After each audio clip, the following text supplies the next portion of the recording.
Et salut à tous et bienvenue pour cette nouvelle vidéo. Aujourd'hui, on va parler d'un mythe qui a vraiment la vie dure, celui du coup de doigt. En gros, je mets trop bas, c'est un coup de doigt, je mets trop haut, c'est un coup de doigt, je loupe mon créneau, c'est un coup de doigt. Lui, il a vraiment bon dos et je pense qu'il est temps d'aller péter ce petit mythe-là. Deuxième point, restez accrochés à vos fauteuils parce que dans cette vidéo, je vais vous tester au travers d'un petit exercice qui, je suis certain, va vous plaire. Allez, c'est parti, suivez-moi.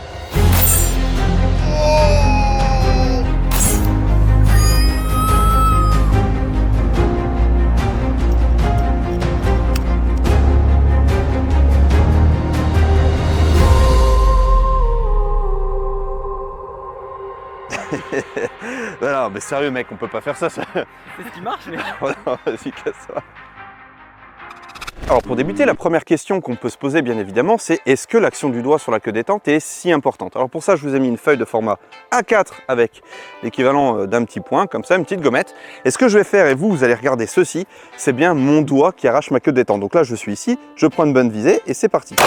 Hop, juste ici, hop, juste ici, hop, juste ici, hop, juste ici, hop, juste ici, hop, juste ici, hop, hop, hop, et une petite dernière.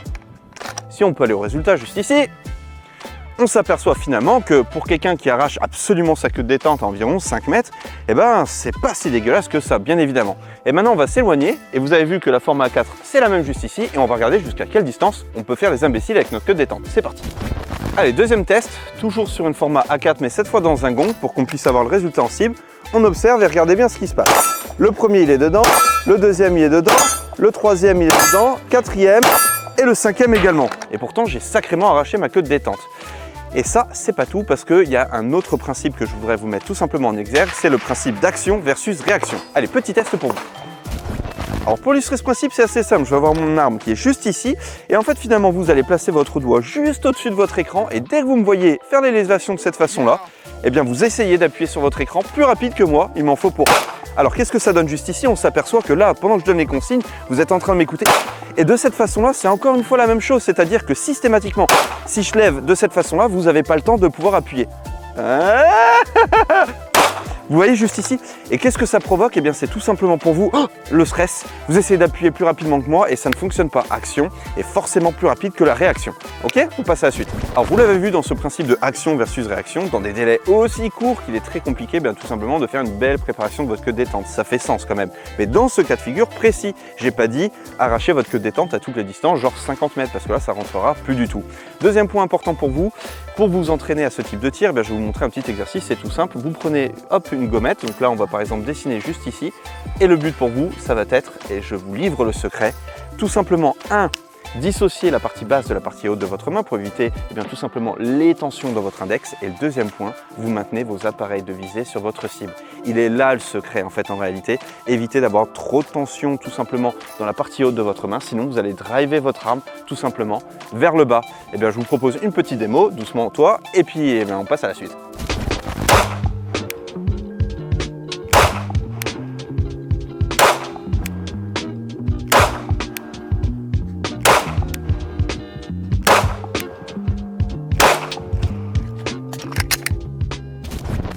Allez, pour continuer sur un aspect très technique, en règle générale, quand on parle d'action du doigt sur la queue détente, on parle d'anticipation et on dit arrête d'anticiper, etc. Bref, il y a quand même trois principes importants. Le premier, c'est le mécanique, c'est-à-dire connaître votre arme, le type de détente, le poids, la longueur, peu importe. Le deuxième, c'est le physique, et donc les exercices que je vous ai montrés, ça a une importance. Et le troisième qui est vraiment important, eh bien, c'est tout simplement l'aspect psychologique. Et pour l'aspect psychologique, il y a toujours un principe qu'on nous a appris, c'est...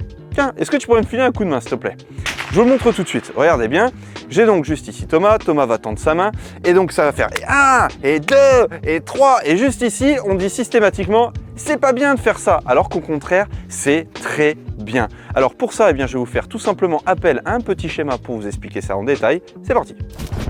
Allez, pour continuer, eh bien, je vais vous parler du principe d'anticipation, ou plutôt devrait-on dire désynchronisation. Bon, ça, on peut s'en affranchir. Je vous ai fait un petit schéma juste ici. Alors, c'est un graphique. Ça, chaque pic, c'est un coup de feu tiré. Et chaque flèche que vous voyez, c'est une option qui est opposée. Et comme vous pouvez le voir, ici, on est aligné et ici, on est un petit peu avant. Et qu'est-ce qui se passe quand on est un petit peu avant?